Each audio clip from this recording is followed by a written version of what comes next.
Hello everyone, welcome to Unacademy let's crack UPSC CSC Hindi. मैं रिंकू सिंह स्वागत करती हूँ आप सब लोगों का। Morning all of you. और आज का जो सेशन है वो जीएस पेपर 1 में मैं रोल ऑफ गांधी पढ़ाने जा रही हूँ आपको, जो कि बहुत इम्पॉर्टेंट है आपके लिए। जैसा कि आप लोग जानते हैं कि कई सालों से 2016, 17, 18, 19 हर बार गांधी पर एक क्वेश्चन आता है। और आज का ये जो सेशन है उसमें गांधी पर पॉसिबल जितने भी क्वेश्चंस हैं उन सबको आप कवर कर पाएंगे। चाहे सत्याग्रह के ऊपर पूछे कि सत्याग्रह एक अस्त्र के रूप में, स्वतंत्रता संग्राम में सत्याग्रह एक अस्त्र के रूप में कितना प्रभावी रहा, गांधी के सत्याग्रह और अहिंसा में कितनी शक्ति थी, गांधी अगर नहीं होते तो राष्ट्रीय आंदोलन का स्वरूप कैसा रहा होता, गांधी की क्या भूमिका रही राष्ट्रीय आंदोलन में, गांधी के बिना आजादी कैसा होता। मतलब इस तरह के बहुत सारे प्रश्न पूछे जा रहे हैं।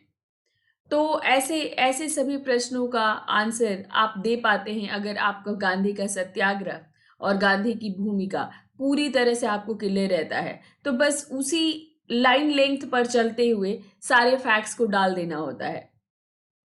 तो आज मैं वही सब इम्पोर्टेंट आपको बताने जा रही हूँ। जैसा कि आप जानते हैं कि मैंने गांधीयन फेज शुरू किया था, तो मैंने सीधा शुरू कर दिया था उनका जो है चंपारण सत्याग्रह, यानी ग्रामीण पृष्ठभूमि से जो उन्होंने आंदोलन शुरू किए थे, क्योंकि इस पर भी क्वेश्चन आया हुआ था गांधी का। तो अब आपको मैंने उसके बाद फिर असहयोग, रॉलेट सत्याग्रह, असहयोग, फिर स्वदेशी मैंने कराया था। तो उसमें अगर गांधी के आंदोलनों की बात करें तो सिर्फ एक बच जाता है, वो बच जाता है आपका भारत छोड़ो आंदोलन। पर आज का जो सेशन है इसमें सारा ही मैं कवर कर दिया है, मैंने पूरा ही कवर कर दिया है। तो आपको ऐसा नहीं लगेगा कि आपका वो मैंने छोड़ दिया। और बिल्कुल एक क्वेश्चन बेस्ड लाइन लेंथ के साथ मैंने इसको प्रिपेयर किया है, और ये सेशन आपके लिए बहुत बेनिफिशियल होने वाला है। तो पूरा सेशन आप लोग जरूर लेंगे और एंड तक लीजिएगा इस सेशन को, और इसके आधार पर अपनी समझ को आप विकसित करेंगे। तो चलिए फिर स्टार्ट करते हैं। ये अनअकैडमी है। अनअकैडमी आपका साथी, आपके आपके यूपीएससी की तैयारी में, आपके साथ जो चलने वाला है, जो चलने वाला साथी है, वो अनअकैडमी का पोर्टल है। और अनअकैडमी पर जितने भी मेंटर हैं, जितने भी एडुकेटर्स हैं, वो आपके लिए।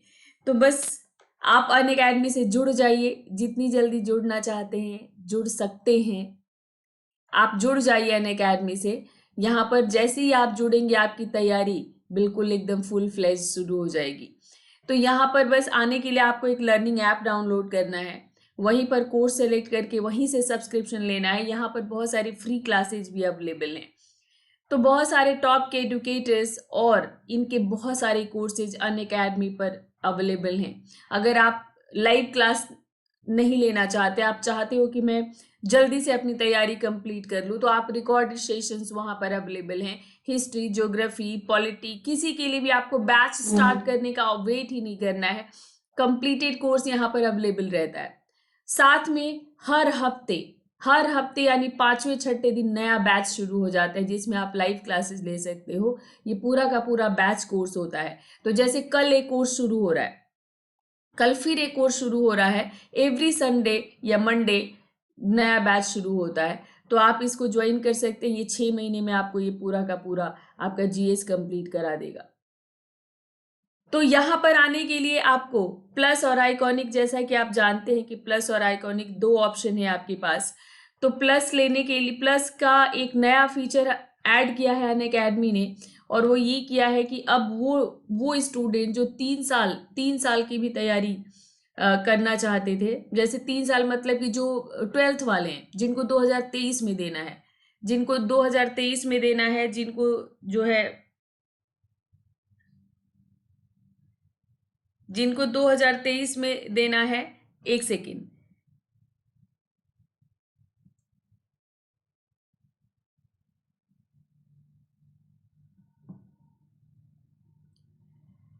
तो जो 12th वाले हैं जिनको 2023 में देना है, या फिर जो ग्रेजुएशन कर चुके हैं जिनकी एज अभी कंप्लीट नहीं हुई है, तो उन सभी के लिए ये 3 ईयर का प्लान अनअकैडमी लेकर आया है। 3 साल तक आपका पूरा का पूरा आपकी तैयारी और प्रैक्टिस सब डन हो जाएगा और आप उसके बाद पूरी तैयारी के साथ कहीं से कोई फिर कमी नहीं रह जाएगी, आप एग्जाम दोगे। तो 2 साल की तैयारी तो देखो अनअकैडमी ने इसीलिए 3 साल का ये प्लान लॉन्च किया है, क्योंकि 2 साल की तैयारी चाहिए ही होती है। 2 साल की तैयारी चाहिए ही होती है आपके आपके तैयारी के लिए, क्योंकि 1 साल में बहुत फास्ट, बहुत ज़्यादा टाइम, बहुत डेडिकेट करके पैनिक होकर ये तैयारी करनी पड़ती है। तो 2 साल में आप पूरी तरह से कवर करके आंसर राइटिंग के साथ आप ये कर पाते हो। इसीलिए हम हमेशा आपको यही कहते हैं कि 2 साल का लो। पर वो स्टूडेंट जिन्होंने पहले से थोड़ा पढ़ रखा है, वो पहले से थोड़ी थोड़ी थोड़ी थोड़ी तैयारी उन्होंने कंटिन्यू रखी है, उनके लिए 1 साल वाला भी ठीक है। तो आप अपने को देख लो कि आप कहाँ पर स्टैंड करते हो, आपकी तैयारी कितने % हो रखी है, कितनी % आपकी तैयारी बाकी है। उसी हिसाब से आप सब्सक्रिप्शन ले सकते हैं। तो 12 महीने का, जैसा कि आपने जानते हैं कि 12 महीने का, एक सेकेंड कर्सर काम नहीं कर रहा है। तो 12 महीने का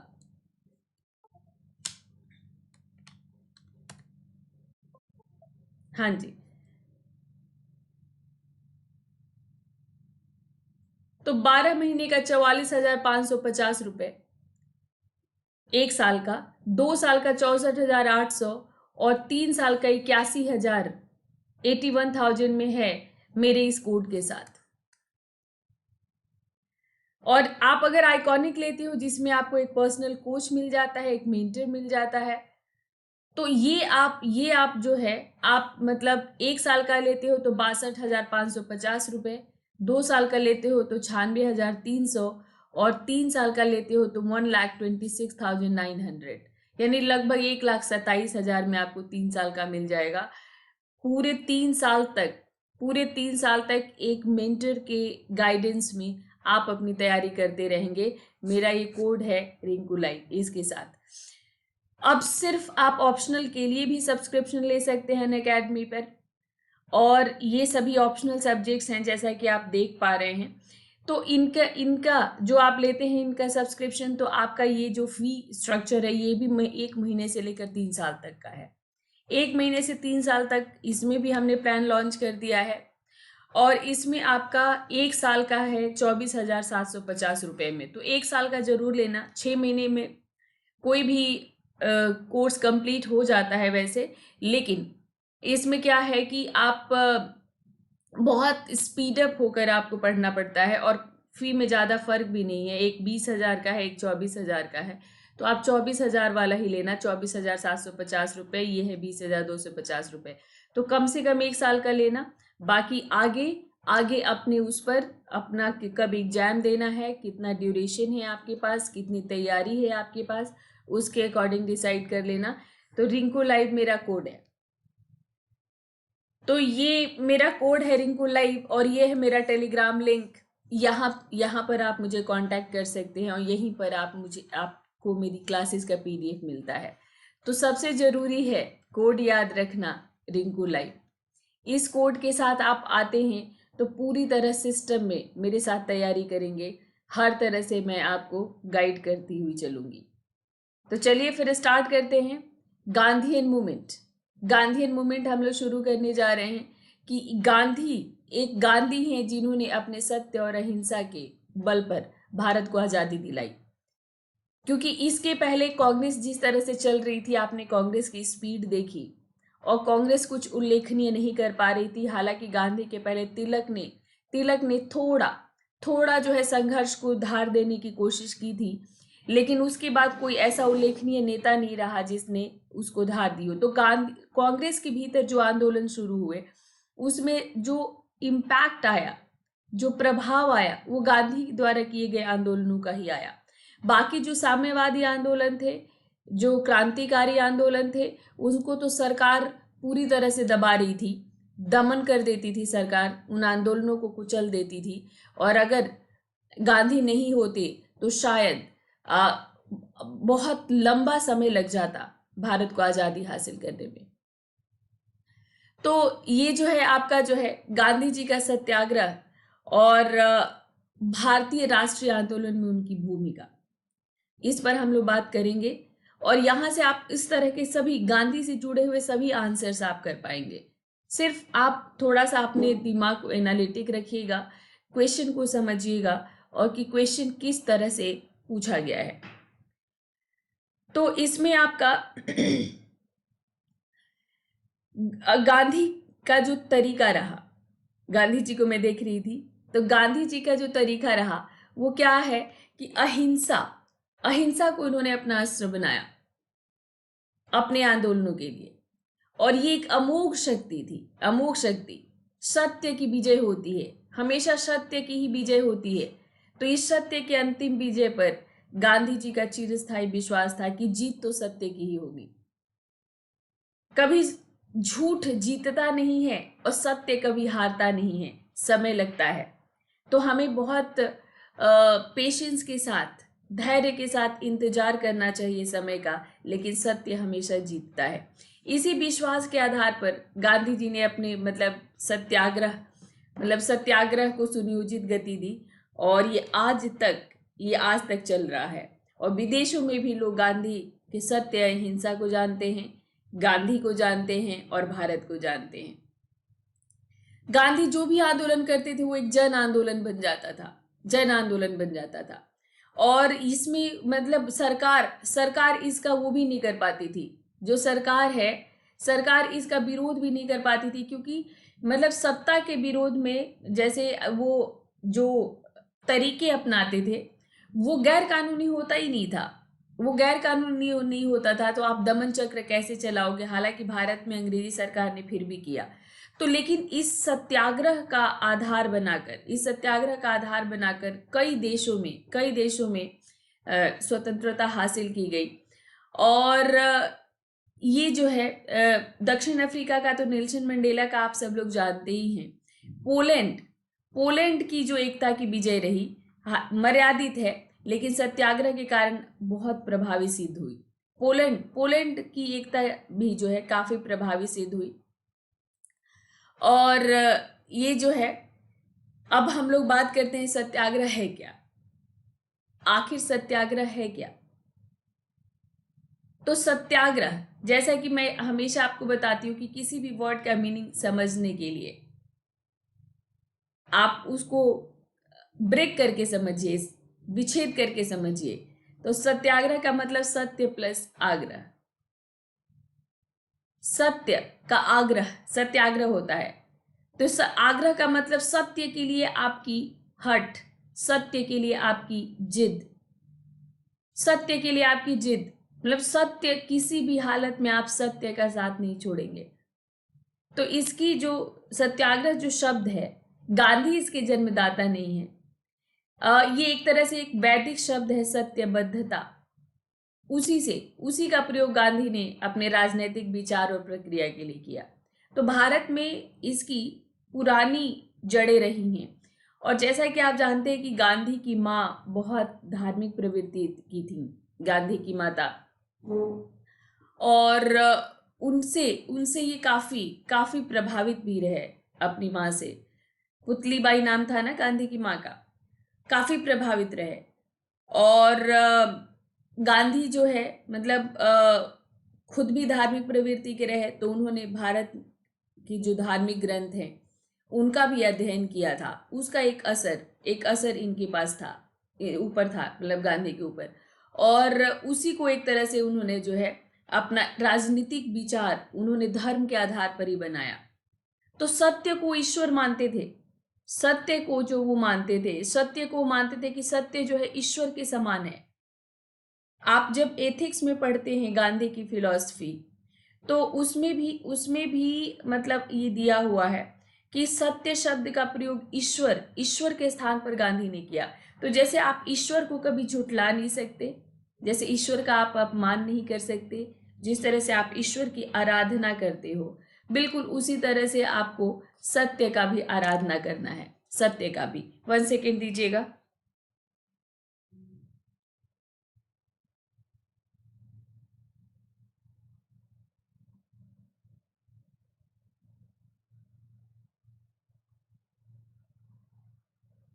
ठीक है। तो इन्होंने सत्य को ईश्वर का स्थान दिया और सत्य का आग्रह मतलब ईश्वर की पूजा। और इसीलिए गांधी ने कभी भी सत्य के साथ कोई समझौता नहीं किया। जो सही है वो सही है। तो इसके लिए उन्होंने कहा कि सत्य का प्रयोग सिर्फ सत्याग्रह के लिए न होकर जीवन भर उसी विचार के अनुसार व्यवहार भी करना चाहिए। मतलब इस सत्य का प्रयोग सिर्फ आप आंदोलनों के लिए मत करो, संघर्ष के लिए मत करो। आपका पूरा जीवन, आपका व्यवहार इस सत्य के अनुसार ही होना चाहिए।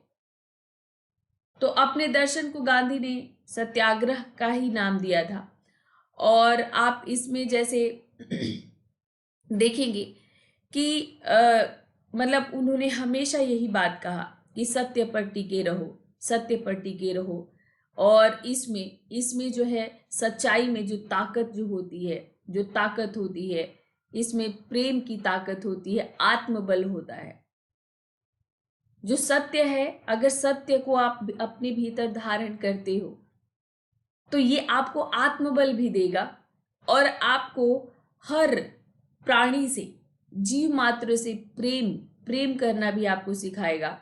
और ये सारी चीजें आपको एक ताकतवर इंसान के तौर पर स्थापित करेंगी। तो अंग्रेज लोगों ने जब दक्षिण अफ्रीका में इन्होंने शुरू किया तो अंग्रेज लोगों ने इसका नाम दिया पैसिव रेजिस्टेंस। पैसिव का मतलब निष्क्रिय, पैसिव रेजिस्टेंस का नाम दिया उन्होंने। तो पैसिव रेजिस्टेंस का मतलब निष्क्रिय प्रतिरोध। गांधी इसको पसंद नहीं करते थे। जैसे गांधी सिर्फ बैठे हुए हैं, अनशन पर बैठ गए या धरने पर बैठ गए, शांति के साथ वो मार्च करते थे, तो उन लोगों ने कहा कि निष्क्रिय प्रतिरोध है, यानी वो कुछ एक्शन नहीं करते। पर गांधी ने कहा कि नहीं, सिर्फ लाठी डंडा चलाना ही एक्शन नहीं होता है। गांधी इस शब्द को पसंद नहीं करते थे। उनका मानना था कि सत्याग्रह निष्क्रिय नहीं होता, इसके लिए गतिशील होना चाहिए। तो गतिशील अहिंसा के साथ, ठीक है, अगर आप सच पर यकीन करते हैं, अगर आप उसको हासिल करना चाहते हैं तो आप जड़ नहीं रह सकते। आपको उसके लिए गतिशील होना पड़ेगा, उसके लिए आपको कार्य करना पड़ेगा। तो आप कार्य कैसे करना है? तो लाठी डंडा नहीं चलाना है। लाठी डंडा दूसरों को दुख नहीं पहुंचाना है, दूसरों को कष्ट नहीं पहुंचाना है, बल्कि आपको खुद तकलीफ सहने के लिए तैयार रहना होगा। खुद तकलीफ सहिए। तो गांधी ने विरोध प्रदर्शन न करके, विरोध प्रदर्शन इन द सेंस कि विरोध प्रदर्शन में हिंसा का सहारा न लेकर वो खुद को कष्ट पहुंचाते थे। और वो कष्ट क्या था? अनशन का एक तरीका था, अनशन, भूख हड़ताल का। कि अगर आप हमारे सत्याग्रह को नहीं मानेंगे तो हम यहीं पर हम भूख से अपने प्राण त्याग देंगे। तो ये गांधी का तरीका था और यही कारण रहा जो गांधी को अद्भुत बनाती है। यही कारण रहा। गांधी जी के सत्याग्रह को समझने के लिए हम लोगों को थोड़ा सा मतलब बैकग्राउंड में जाना पड़ता है, गांधी के बैकग्राउंड में। तो जैसा कि मैंने आपको बताया कि इनकी माता का काफी प्रभाव था गांधी के ऊपर। हिंदू परिवार में पैदा हुए थे, हिंदू धर्म से इनको बहुत लगाव भी था, हिंदुत्व से इनको बहुत लगाव था। पर इसमें हिंदू धर्म में जो सारी बातों को ये पसंद नहीं करते थे, जैसे कर्मकांड, छुआछूत, जो अस्पृश्यता जैसी भावनाएं हिंदू धर्म में थी, उन सब से सहमत नहीं थे।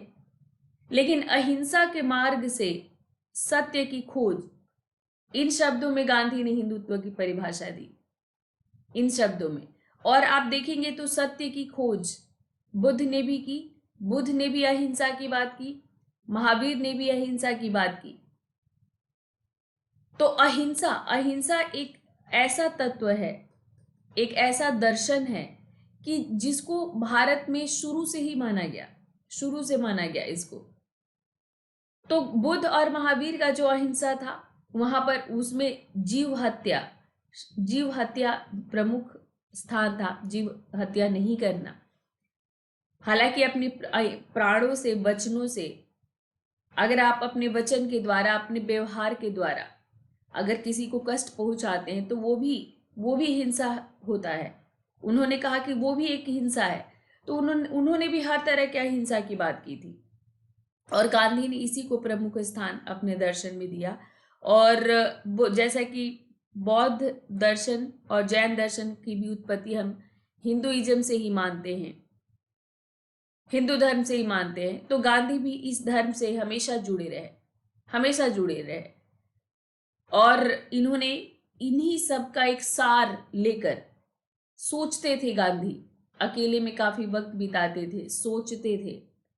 तो इन सब का ही एनालिसिस करके गांधी एक उस पर पहुंचे कि किस तरह से जुल्म का सामना करना चाहिए, किस तरह से अन्याय का सामना करना चाहिए, औपनिवेशिक शासन को, विदेशी शासन को भारत से कैसे भगाना होगा, भारत से कैसे हटाना होगा।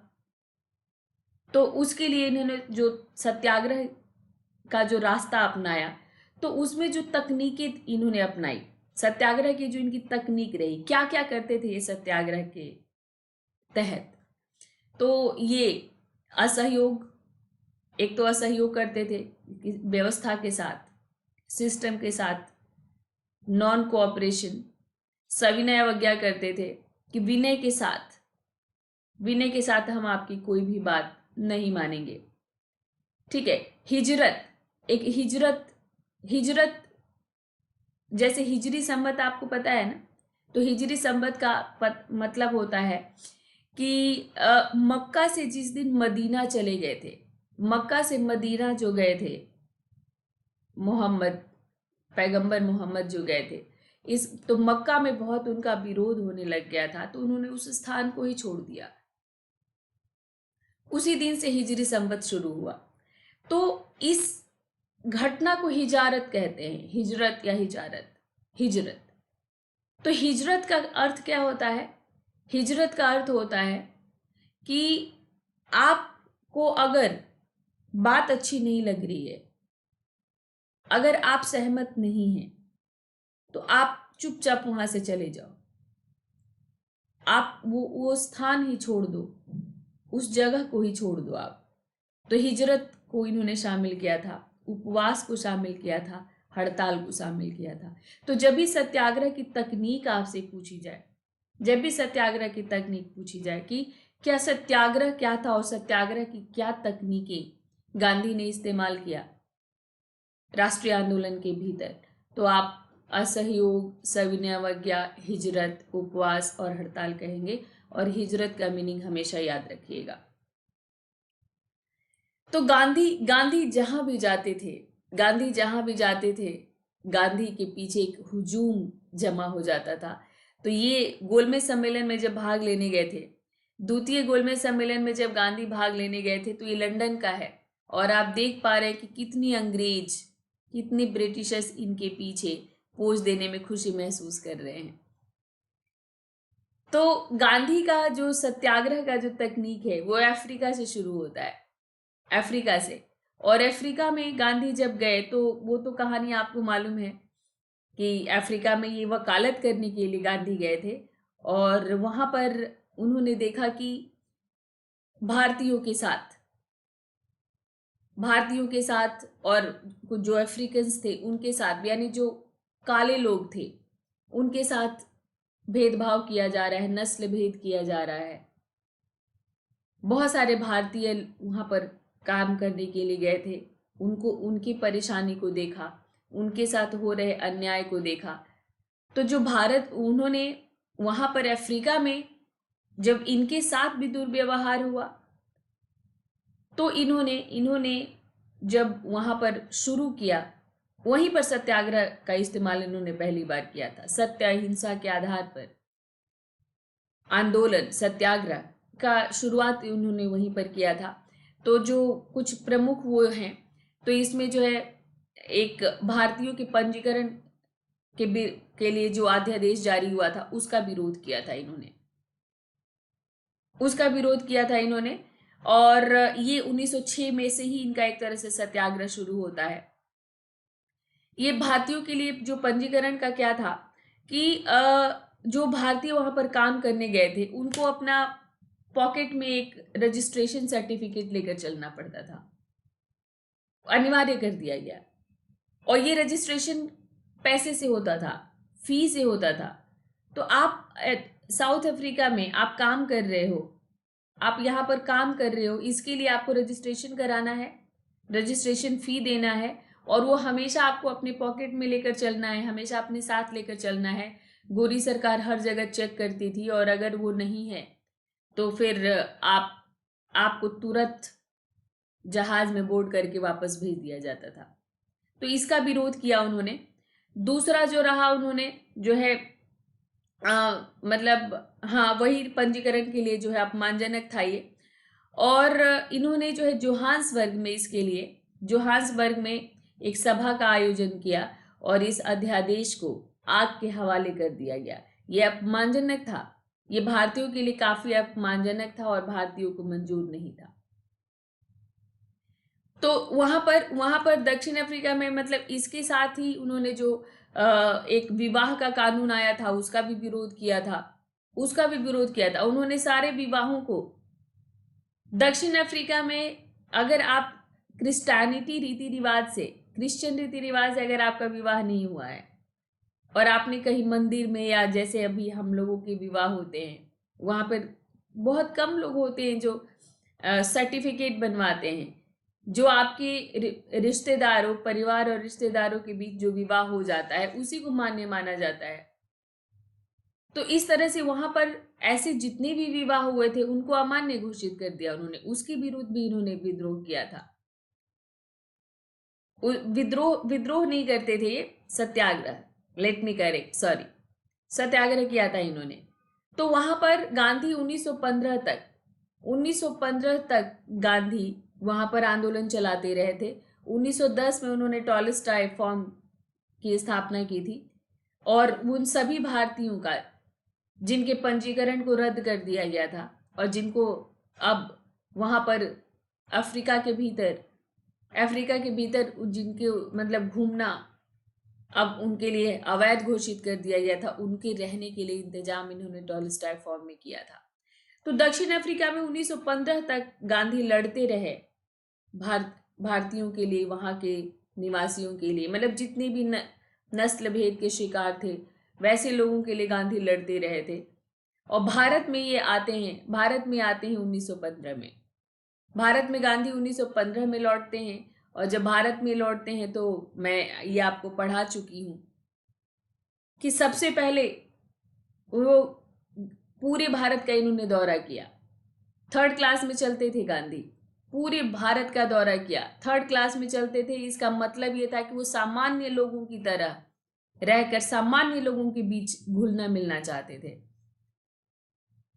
तो चंपारण सत्याग्रह से, चंपारण, खेड़ा, अहमदाबाद, इससे जुड़ा हुआ आपका ये भी प्रश्न आ चुका है जो मैं पहले डिस्कस कर चुकी हूँ कि गांधी के शुरुआती जो प्रारंभिक आंदोलन थे वो ग्रामीण पृष्ठभूमि से जुड़े रहे, या गांधी के सभी आंदोलन ग्रामीण पृष्ठभूमि से जुड़ रहे, क्योंकि आप देखोगे कि गांधी के सभी आंदोलनों में ग्रामीण परिवेश के लोगों ने, किसानों ने हिस्सा लिया। तो नील की खेती के विरुद्ध चंपारण सत्याग्रह, और चंपारण जब गांधी गए थे तो देखिए इस तरह से गांधी का स्वागत हुआ था। राजकुमार शुक्ल के बुलाने पर गए थे गांधी, और वहां पर जैसे ही गए थे पूरी भीड़ उमड़ पड़ी थी। और यहाँ पर जो है किसानों से उनकी आपबीती सुनकर गांधी ने जो है आंदोलन छेड़ा था, और वहां पर सत्याग्रह का इस्तेमाल किया था उन्होंने। मतलब पहला सत्याग्रह चंपारण सत्याग्रह रहा। फिर खेड़ा में भी किसानों की फसल नष्ट हो गई थी। अंग्रेजी सरकार किसान लगान माफ नहीं कर रही थी, और जो किसान लगान नहीं दे रहे थे उनकी संपत्ति भी जब्त कर ली गई थी। तो उसके खिलाफ गांधी ने किया। और अहमदाबाद मिल आपको पता है। तो क्योंकि ये सारा मैं आपको करवा चुकी हूँ इसलिए थोड़ा सा वो था, तो अहमदाबाद, मतलब स्पीड मेरी ज़्यादा रही यहाँ पर, तो अहमदाबाद मिल सत्याग्रह, जहाँ पर मजदूरों को बोनस दिलवाने में ये कामयाब रहे थे 35% मिल मालिकों से। अब आता है आपका जो है कि गांधी का सत्याग्रह कितना प्रासंगिक है और इसने राष्ट्रीय आंदोलन में इसकी कितनी भूमिका रही, इस पर हम लोग बात करेंगे। तो ये जो है मतलब आज भी बहुत प्रासंगिक है गांधी का। प्रासंगिक जब भी आता है, प्रासंगिकता की बात जब भी आती है, तो आप ये समझ लो कि प्रासंगिकता का मतलब ये होता है कि इसकी रिलेवेंसी आज कितनी है। तो एक आपका ऐसे भी आया था या कहीं पूछा गया था, मैंने ही बताया था कि ऐसे ऐसे इसको लिखो, कि गांधी के सत्याग्रह की उस समय तो जो महत्व था वो था ही, उस समय से ज्यादा वर्तमान समय में इनके सत्याग्रह की ज्यादा जरूरत है। तो 21वीं सदी में प्रश्न बार बार पूछा जाता है कि गांधी के सत्याग्रह और सत्याग्रह के दृष्टिकोण की अभी कितनी प्रासंगिकता है, बार बार पूछा जाता है। तो वर्तमान प्रासंगिकता, गांधी के सत्याग्रह की वर्तमान प्रासंगिकता की अगर बात करते हैं, तो ये सर्वोच्च अवधारणा का मतलब एक स्वाभाविक परिणति है गांधी का सत्याग्रह का दर्शन। और ये कहते हैं कि अगर सत्य ही अंतिम वास्तविकता है तो सत्य की कसौटी और नींव को सुरक्षित रखना अति आवश्यक है। भौतिकवादी होते जा रहे हैं हम, और इस भौतिकवादी दौड़ में अगर हमने सत्य का साथ छोड़ दिया तो पूरी दुनिया में आप देख रहे हैं कि तरह तरह के जुर्म, क्राइम होते जा रहे हैं, बढ़ते जा रहे हैं। इसमें कुछ लोग हैं जो आज भी सत्य की राह पकड़कर चल रहे हैं और ऐसे लोग संभालने की कोशिश करते हैं।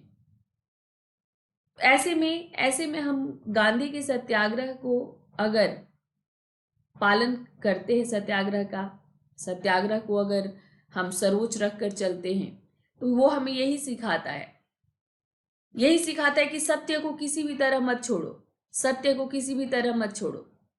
तो सत्याग्रह की जो अवधारणा है उसको गांधीवादी सामाजिक राजनीतिक विचार के व्यापक संदर्भ में अगर हम लोग इसको समझते हैं, तो इसमें जो है मतलब गांधी ने इसको सत्य के साथ अपना प्रयोग कहा था। गांधी ने इसको क्या कहा था? सत्य के साथ मेरा प्रयोग। और सत्य के साथ प्रयोग में उन्होंने कई तरह के वो प्रयोग किए थे और आजमा चुके थे वो। तो सत्याग्रह का उद्देश्य केवल राजनीतिक परिवर्तन नहीं, संपूर्ण सामाजिक और आर्थिक और सांस्कृतिक परिवर्तन भी था। तो सामाजिक, राजनीतिक, आर्थिक और सांस्कृतिक सभी परिवर्तन सत्याग्रह के तहत इनको करने थे।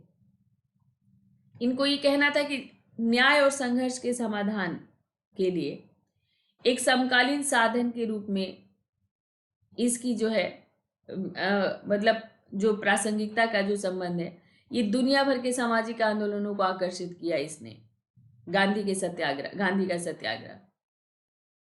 और गांधीवादी मार्ग से कई लोगों ने प्रेरणा ली और लोग आज भी ले रहे हैं। तो न्याय और संघर्ष, न्याय के लिए लोग लड़ते हैं और न्याय के लिए जो संघर्ष करते हैं, तो न्याय के लिए जब आप संघर्ष करते हो तो क्योंकि आप सही हो, तो आपको फिर बुरे साधनों का इस्तेमाल करने की जरूरत क्या है? आपको आतंकवादी बनने की क्या जरूरत है?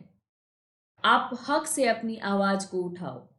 आतंकवादी अंडरग्राउंड रहकर आतंकवादी अपनी मांग उठाते हैं, ब्लास्ट करते हैं, लोगों को मारते हैं और पुलिस से छुप कर चलते हैं। तो अगर आप सही हो और सत्य के लिए लड़ रहे हो, अगर आप न्याय के लिए लड़ रहे हो, तो आपको ये करने की जरूरत नहीं है, आप सामने आकर लड़ो। तो छुपते वही हैं जो गलत काम करते हैं। तो गांधी ने यही कहा कि न्याय और संघर्ष जो करते हो ये आपका सत्य है और इसके लिए आप खुलेआम आप इसके लिए आप सत्याग्रह करो। तो ये चीज लोगों को समझ में आई, ये चीज लोगों को समझ में आई और कई देशों ने प्रेरणा ली। क्यों लोगों ने इसको महत्व दिया? क्योंकि जब भी आप हिंसा का साधन अपनाते हो किसी चीज, किसी हक के लिए, किसी चीज को प्राप्त करने के लिए, तो होता ये है कि बहुत आसानी से उसको, बहुत आसानी से कानून के द्वारा उस व्यवस्था, उस समय जो व्यवस्था है, चाहे लोकतांत्रिक या राजतांत्रिक, उस व्यवस्था के द्वारा उसका दमन कर दिया जाता है।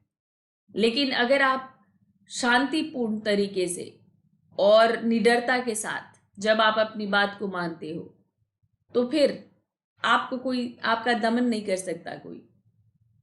इसीलिए राष्ट्रीय आंदोलन में गांधी के सत्याग्रह को हम मुख्य कारण बताते हैं जीत की, क्योंकि अंग्रेज जिस तरह से दमन करते थे। तो खैर, हम वर्तमान प्रासंगिकता की बात कर रहे हैं।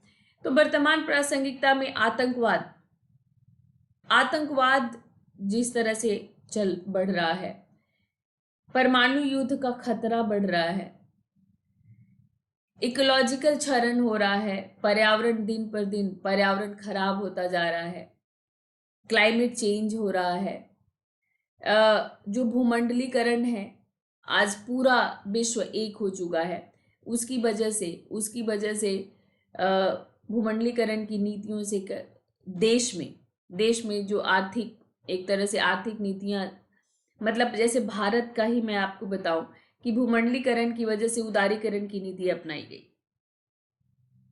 और इसका नतीजा ये है कि हम भोगवादी प्रवृत्ति हमारे में ज्यादा बढ़ गया, क्योंकि विदेश की सारी चीजें हमारे यहाँ पर मौजूद है। तो अब हम बढ़ चढ़कर हम विदेशी घड़ी पहनना चाहते हैं, कपड़े पहनना चाहते हैं, परफ्यूम का इस्तेमाल करना चाहते हैं, और हम मकेन के चिप्स और वो पोटैटो बाइट्स भी खा रहे हैं।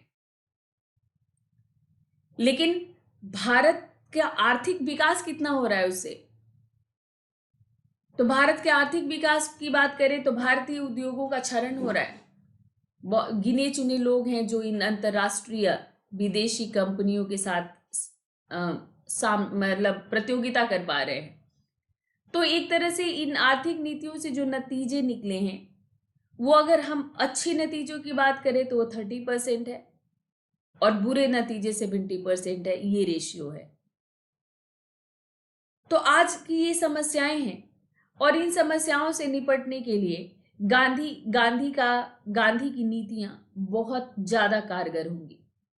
गरीबी बढ़ती जा रही है। गांधी हमेशा बात करते थे, सबके विकास की बात करते थे, सबके, जैसे आज जो नारा मोदी ने जो दिया है, सबका साथ सबका विकास, गांधी सबके विकास की बात करते थे।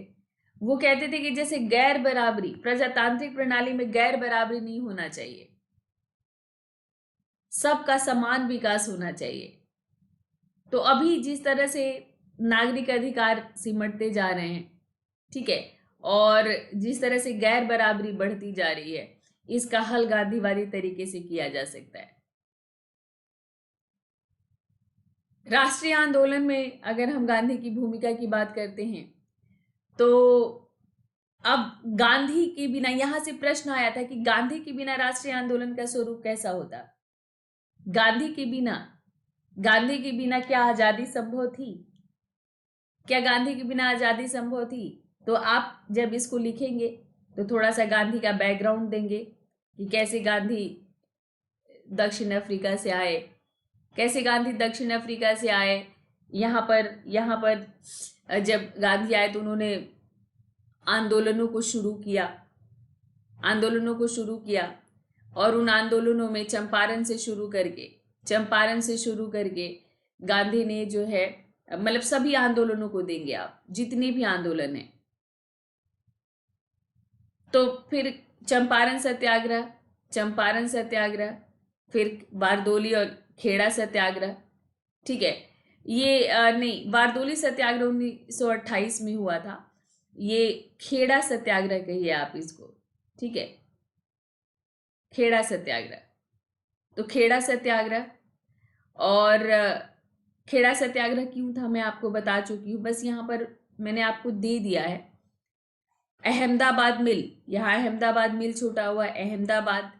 फिर रॉलेट सत्याग्रह, असहयोग, इसके बाद असहयोग आंदोलन देंगे आप। तो असहयोग आंदोलन में आप लोगों को पढ़ा चुकी हूँ मैं असहयोग आंदोलन। असहयोग आंदोलन के पहले रॉलेट सत्याग्रह था, तो सिडनी रॉलेट ने जो एक्ट बनाया था जिसमें मतलब नागरिक स्वतंत्रता को बिल्कुल छीन लिया गया था और किसी को भी शक के आधार पर गिरफ्तार करके जेल में डाला जा सकता था, जिस पर किसी और अदालत में कहीं सुनवाई नहीं हो सकती थी। तो उसके खिलाफ गांधी ने देशव्यापी हड़ताल का आह्वान किया था और उसी सिलसिले में अमृतसर में लोग जलियांवाला बाग में जुटे थे और उसमें आपका जो है जलियांवाला बाग हत्याकांड हुआ। जनरल डायर ने निर्दोष लोगों की भीड़ पर गोलियां चलवाई। तो असहयोग इनका प्रथम जन आंदोलन रहा, जिसमें आप ये समझ लो कि देश का हर तबका जुड़ा, महिलाएं, बच्चे, छात्र, किसान, बुद्धिजीवी वर्ग, क्रांतिकारी, समाजवादी, हर तरह की विचारधारा रखने वाले लोग इसमें जुड़े थे। चौरा चौरी हत्याकांड से ये इस आंदोलन को उन्होंने रोक दिया था और उसके बाद गांधी गिरफ्तार कर लिए गए थे। और फिर जब गांधी छूटे तो गांधी फिर चले गए थे, अपना रचनात्मक कार्यक्रम वगैरह में व्यस्त हो गए थे, सक्रिय राजनीति से चले गए थे गांधी। और जब भारत में साइमन कमीशन आता है, साइमन कमीशन का विरोध, फिर नेहरू रिपोर्ट की असफलता, संप्रदायवाद देश में बढ़ रहा था, साम्यवाद बढ़ रहा था देश में, चारों तरफ असंतोष था। उस असंतोष को देखते हुए गांधी ने फिर सरकार ने कई तरह के कानून बना दिए थे। नमक तक पर उसने जो है नियंत्रण स्थापित कर लिया था। भारत में मतलब आप ये देखो कि 30% लैंड है, 70% वाटर है और सी वाटर है ये, और वो बेकार है, समुद्र का पानी आप पी भी नहीं सकते, कम से कम उसे नमक बन जाता है और आप उस पर भी रोक लगा रहे हो, उस पर भी आप एकाधिकार घोषित कर रहे हो। और ऐसे कई तरह के टैक्स गोरी सरकार वसूल रही थी। तो उसके विरोध में गांधी ने शुरू किया। तो ये दांडी मार्च उन्होंने जो किया और जाकर जो नमक बनाया, इसकी वजह से इसको नमक सत्याग्रह कहते हैं। तो आपको पता है कि 24 दिन 240 मील अपने 78 सहयोगियों के साथ चले थे गांधी, और वहां पर 5 अप्रैल को पहुंचे थे और 6 अप्रैल को नमक बनाया था और नमक कानून को तोड़ा था। फिर ये सविनय अवज्ञा आपका शुरू हो जाता है। तो सविनय अवज्ञा पर मैं क्लास ले चुकी हूँ, किस तरह से इसका फैलाव हुआ, ये सब कुछ अलग से सविनय पर पूछे तो आप वहां से आंसर करेंगे। और अगर गांधी के आंदोलन, जैसे गांधी पर पूछता है कि गांधी की राष्ट्रीय आंदोलन में भूमिका, तो आपको सब ये देना पड़ता है, सारा ये आपको सभी घटनाएं आपको देनी पड़ेंगी। भारत छोड़ो आंदोलन, फिर सविनय अवज्ञा आंदोलन गांधी ने रोक दिया था। गांधी इरविन समझौता हुआ था, सविनय अवज्ञा आंदोलन गांधी ने रोक दिया था। द्वितीय गोलमेज सम्मेलन में गांधी लंदन भाग लेने गए थे। द्वितीय गोलमेज सम्मेलन असफल रहा था क्योंकि उत्तरदायी शासन की दिशा में सरकार ने कोई बात नहीं की थी। गांधी को ये बुरा लगा था और गांधी लौट आए थे। गांधी ने कहा था मैं बैरंग वापस लौटा हूं, और गांधी ने लौटने के बाद द्वितीय सविनय अवज्ञा आंदोलन की घोषणा की। सरकार ने उनको गिरफ्तार करके यरवदा जेल भेज दिया। उसके बाद गांधी फिर से कुछ दिन सक्रिय राजनीति से अलग रहे गांधी, और फिर स्वशासन की दिशा में कोई कदम नहीं उठाया सरकार ने। और द्वितीय विश्व युद्ध शुरू हो गया। प्रांतों में स्वायत्त सरकारें बनी थी, पर उनको नाम मात्र का अधिकार दिया गया था और स्वायत्त शासन के लिए कोई कारगर कदम नहीं उठा रही थी गोरी सरकार, अंग्रेजी सरकार। इसी में द्वितीय विश्व युद्ध शुरू हो गया और द्वितीय विश्व युद्ध में भारत को शामिल कर लिया भारतीयों से पूछे बिना। तो गांधी ने फिर ये अपना अंतिम आंदोलन शुरू किया था, जिसे हम भारत छोड़ो आंदोलन कहते हैं। तो भारत छोड़ो आंदोलन, ये जो है आपका, यही सब कारण थे जो अभी मैंने आपको बताया आंदोलन के पीछे। और इसमें गांधी ने 9 अगस्त 1942 को इसको शुरू किया था। तत्कालिक कारण यही था कि द्वितीय विश्व युद्ध में भारत से पूछे बिना भारत को शामिल कर लिया था। क्रिप्स मिशन आया था, क्रिप्स मिशन आया था, क्रिप्स मिशन आया था भारत में स्वतंत्रता, भारत की स्वतंत्रता आजादी के बारे में बात करने के लिए। पर क्रिप्स मिशन अब भारत, आपको पता है कि 1929 से ही भारत ने पूर्ण स्वतंत्रता का प्रस्ताव पारित कर दिया था कांग्रेस ने। अब पूर्ण स्वतंत्रता के लिए लोग लड़ रहे थे। अब क्रिप्स मिशन अब जाके डोमिनियन स्टेटस की बात कर रहा था और भारत को अब चाहिए था आजादी, पूर्ण आजादी। तो क्रिप्स मिशन को लोगों ने नहीं माना और क्रिप्स मिशन के बाद ही गांधी ने मुंबई के ग्वालियर टैंक पर सम्मेलन हुआ था कांग्रेस का और उसी में गांधी ने भारत छोड़ो आंदोलन की घोषणा की, क्विट इंडिया मूवमेंट और डू और डाई का नारा दिया था। पहली बार गांधी ने कोई कार्यक्रम नहीं दिया कि कैसे आपको करना है। केवल गांधी ने कहा था कि करो और मरो, ये समय आ गया है कि भारत को स्वाधीन बनाने के लिए आपको करना पड़ेगा। अगर नहीं कर सकते तो आप करो और मरो, करते हुए अगर प्राण भी चले जाते हैं तो आप प्राण न्यौछावर कर दो, लेकिन स्वाधीनता के लिए आपको लड़ना है। तो कुछ करो, डू और डाई, या तो करो या मरो, लेकिन आप करो, ठीक है। तो इसी तरह से आपका भारत छोड़ो आंदोलन इन्होंने शुरू किया और कहते हैं कि इसी आंदोलन का परिणाम रहा भारत की आजादी इसी आंदोलन का परिणाम रहा, क्योंकि इस आंदोलन में नौसेना और पुलिस तक ने विद्रोह कर दिया। पूरा देशव्यापी आंदोलन फैला, बड़े नेताओं को, गांधी सहित बड़े नेताओं को गिरफ्तार कर लिया गया। उसके बावजूद देशव्यापी आंदोलन फैला और एकदम जन आंदोलन, जैसे जनता खुद अपना एक तरह से नेतृत्व कर रही थी, कोई भी बड़ा नेता नहीं था। और जो नेता बच गए थे गिरफ्तारी से वो अंडरग्राउंड हो गए थे, लेकिन उसके बाद भी ये आंदोलन फैलता चला गया और धीरे धीरे इसका असर सेना और पुलिस पर भी पड़ने लग गया था।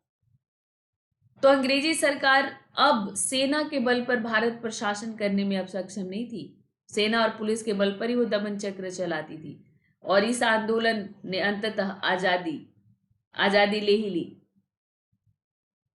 तो निष्कर्ष के रूप में हम कह सकते हैं कि सत्याग्रह गांधी जी द्वारा शुरू किया गया एक विरोध का एक आदर्श रूप था, जिसका उपयोग गांधी जी ने भारतीय राष्ट्रीय आंदोलन के लिए किया। और गांधी भारतीय राष्ट्रीय आंदोलन की धुरी थे। इन्हीं के इर्द गिर्द पूरा राष्ट्रीय आंदोलन घूमा, पूरा, और इन्हीं के नेतृत्व में राष्ट्रीय आंदोलन के लिए लड़ा गया। और गांधी जो दक्षिण अफ्रीका में जो अपनाई, वही भारत में उन्होंने शुरू किया था और भारत में भी वो कारगर। ये सत्य और अहिंसा एक ऐसा अस्त्र है जो हर जगह कारगर साबित होता है, हर जगह। तो इसमें जो है आपका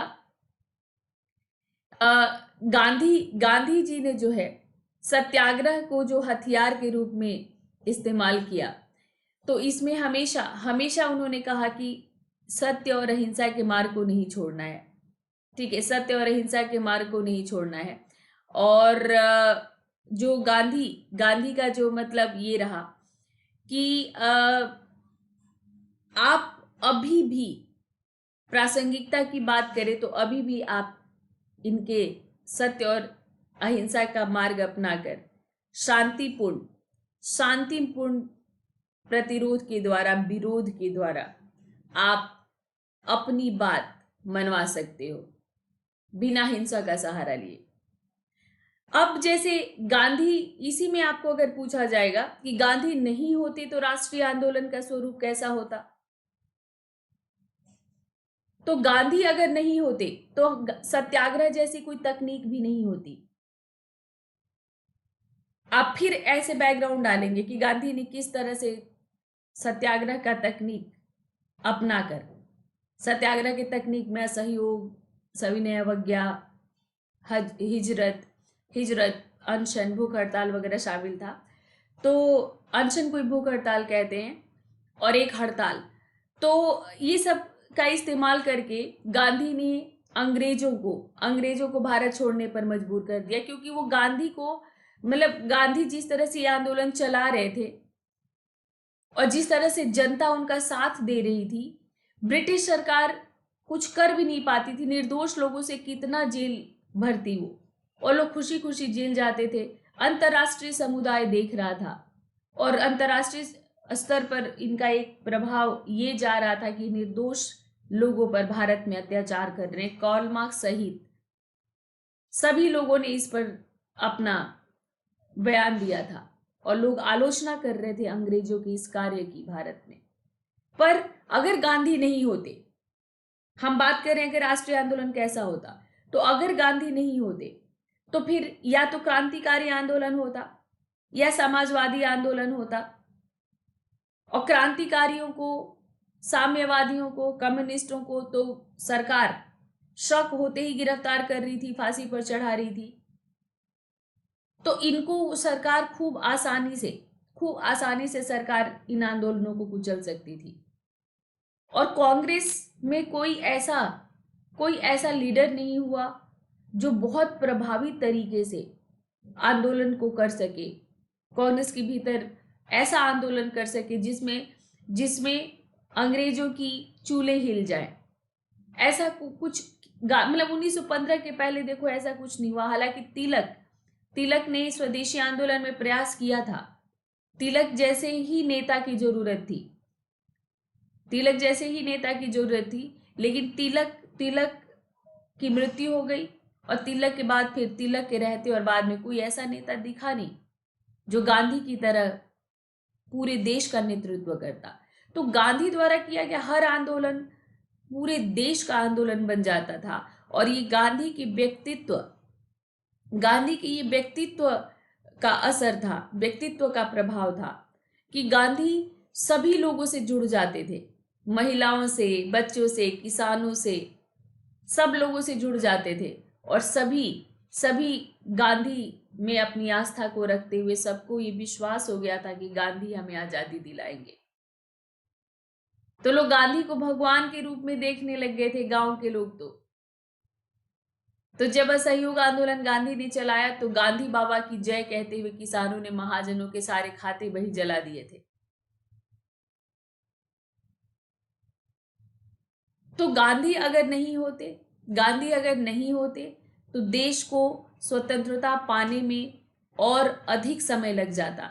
जैसे दक्षिण अफ्रीका का आपको पता है कि दक्षिण अफ्रीका को कितना लंबा समय लग गया, और जाकर अभी 1993 में उसको पूर्णतः आजादी मिली। तो इतना ही वक्त भारत का भी लग सकता था। तो गांधी ने 1915 में आए, और 1915 से लेकर 1947, मतलब 1947 आप ये कह सकते हैं कि मतलब लगभग 30-35 सालों में उन्होंने लगातार संघर्ष करके देश को आजादी दिलाई, और भारत के हर तबके को उन्होंने जागरूक कर दिया। तो ये गांधी का योगदान था। आपको यहाँ पर ये भी प्रश्न पूछा जा सकता है कि जैसे 2019 में पूछा जा चुका है, ये 2019 में कि सिर्फ गांधी का योगदान था। तो आप कहेंगे कि नहीं, सिर्फ गांधी का योगदान नहीं था। गांधी के साथ साथ कई और भी आंदोलन साथ में चले जिन्होंने मतलब प्रभाव अपना छोड़ा। हर स्तर पर लोग विरोध कर रहे थे विदेशी शासन का। तो अपने अपने विचारधारा के अनुसार, अपनी अपनी सोच के अनुसार लोग विरोध कर रहे थे। तो जो खून के बदले खून में विश्वास करते थे, उन्होंने क्रांतिकारी आंदोलन का सहारा लिया। जो साम्यवाद में विश्वास करते थे, साम्यवादी विचारधारा से प्रेरित थे, उन्होंने भारत में साम्यवादी आंदोलन चलाया। भारत में फिर आपका ये कई पार्टीज बनी, जैसे होम रूल होम रूल तो मान लो गांधी के पहले का है, पर स्वराज पार्टी, सुभाष चंद्र बोस, इन लोगों ने भी, मतलब सुभाष चंद्र बोस का भी एक अच्छा योगदान है। सुभाष चंद्र बोस, भगत सिंह, ऐसे लोग, इनके त्याग ने भारत के लोगों के रोंगटे खड़े कर दिए और भारत के लोगों ने आजादी की कीमत को समझा था। तो एक तरह से ये चौतरफा प्रयास था जिसने अंग्रेजों को भारत छोड़ने पर मजबूर किया। पर इसमें गांधी की मुख्य भूमिका रही, इसमें कोई संदेह नहीं। तो वो तो देखो, क्वेश्चन देखना कि क्वेश्चन क्या पूछा गया है, और क्वेश्चन के हिसाब से ही आप अपने आंसर को ड्राफ्ट करना। बस आपको सत्याग्रह पता होना चाहिए। सत्याग्रह क्या है, किस तरह से गांधी ने इस्तेमाल किया, गांधी का आंदोलन कैसे जन आंदोलन बन जाता था, और गांधी के आंदोलनों के साथ साथ बाकी लोगों ने क्या किया।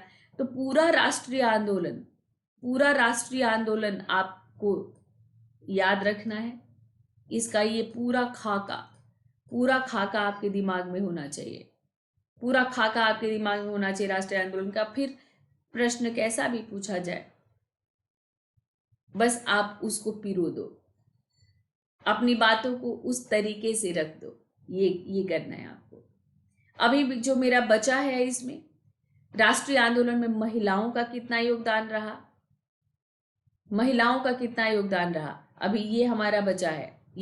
सुभाष चंद्र बोस का योगदान, साम्यवादी आंदोलन, भारत में जो साम्यवादी आंदोलन चला उसकी रूपरेखा।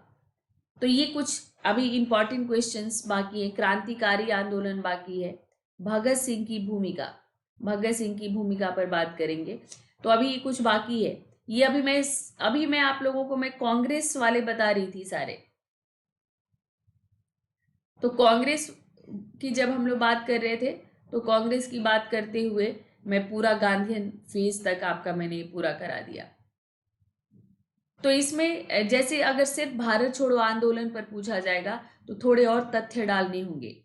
भारत छोड़ो आंदोलन के शुरू करने के पहले कारण क्या रहा, फिर किस तरह से आंदोलन का फैलाव हुआ, आंदोलन किस तरह से फैला, आंदोलन का फैलाव, और उसके बाद इसका जो है परिणाम। तो अभी ये भारत छोड़ो आंदोलन आप इस तरह से भी अलग से तैयार रखिएगा, अलग से, अगर अलग से पूछा जाता है तो। वैसे पिछले 4-5 सालों में हम लोगों ने देखा है कि आप एग्रीगेट पूछा जा रहा है। एक क्वेश्चन में आपको कम से कम 10 क्वेश्चन रहता है। एग्जामिनर ये देखना चाहता है कि पूरा का पूरा तथ्य आपको याद है कि नहीं, चाहे वो कोई भी विषय हो। तो एक एक करके आंदोलन आजकल नहीं पूछे जा रहे, पहले पूछे जाते थे, पर कुछ कह नहीं सकते। तो इसलिए आपको मैंने रॉलेट, असहयोग, सविनय अवज्ञा करा दिया है। भारत छोड़ो आंदोलन भी अलग से भी तैयार रखेंगे आप, ठीक है। तो चलिए फिर एक इम्पॉर्टेंट अनाउंसमेंट, 30 नवंबर से अब आपका इतिहास का बैच शुरू हो जाएगा और समाज शास्त्र भी आपका शुरू होगा। जो लोग, जिनका भी ये है, ये अपने को एनरोल करे। मेरा ऑलरेडी कोर्स है, जीएस बैच सभी पेपर के लिए होगा, जिसमें जीएस पेपर वन अभी शुरू कर चुकी हूँ मैं। और इसमें एनसीईआरटी से शुरू करके फर्स्ट स्टेप एनसीईआरटी, क्योंकि इसी से आपको समझ आता है कि यूपीएससी आपसे क्या चाहती है। आपका नींव मजबूत इसी से होता है, और 50% लगभग क्वेश्चन डायरेक्ट एनसीईआरटी से आते हैं। तो सबसे पहले एनसीईआरटी, फिर स्टैंडर्ड बुक्स को आधार बनाकर मुख्य परीक्षा को ध्यान में रखकर चैप्टर वाइज पढ़ेंगे। चैप्टर वाइज पढ़ते हुए, नोट्स बनाते हुए, क्योंकि खुद जब तक नोट्स नहीं बनाएंगे, तथ्यों को अपने तरीके से नोट नहीं करेंगे, तो आप भूल जाएंगे। तो चैप्टर वाइज चलेंगे। सभी जो भी मानक किताबें हैं उनको आधार बनाकर जहाँ से हमेशा यूपीएससी पूछती है, चैप्टर वाइज पढ़ेंगे फिर, और नोट्स बनाते हुए और आंसर राइटिंग प्रैक्टिस साथ साथ। आंसर राइटिंग प्रैक्टिस बिल्कुल साथ साथ करना है, नहीं तो फिर आप नहीं कर पाओगे, फिर आप भूल जाओगे। एक सेकेंड।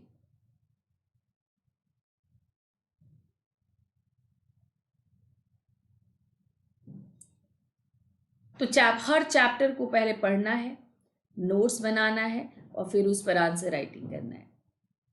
तो हिस्ट्री सोशियोलॉजी मेरा ऑलरेडी कोर्स है अनअकैडमी पर, आप ज्वाइन करो। न्यू बैच भी लो, और जो ये चाहते हैं कि हमको मतलब जल्दी में करना है, तो वो जो हमारा रिकॉर्डेड कोर्स है उसको भी ले सकते हैं। तो कोड याद रखिए, रिंकू लाइव मेरा कोड है। इसी कोड के साथ आपको अनअकैडमी पर आना है अगर मेरे स्टाइल से, मेरे तरीके से तैयारी करना चाहते हो। और ये तरीका सभी टॉपर्स अपनाते हैं। तो इस तरीके से आपके भीतर आत्मविश्वास भी आएगा और मैं आपके साथ रहूंगी। तो जो भी मेरा कोड यूज करेगा वो हमेशा डायरेक्ट मेरे साथ होगा, मेरे एकदम मेंटरशिप में होगा वो। ठीक है, तो चलिए ये टेलीग्राम लिंक नोट कर लीजिए और यहीं पर आप मुझे कांटेक्ट कीजिए। Let's crack it. तो thank you for watching this session. All the best. Bye bye.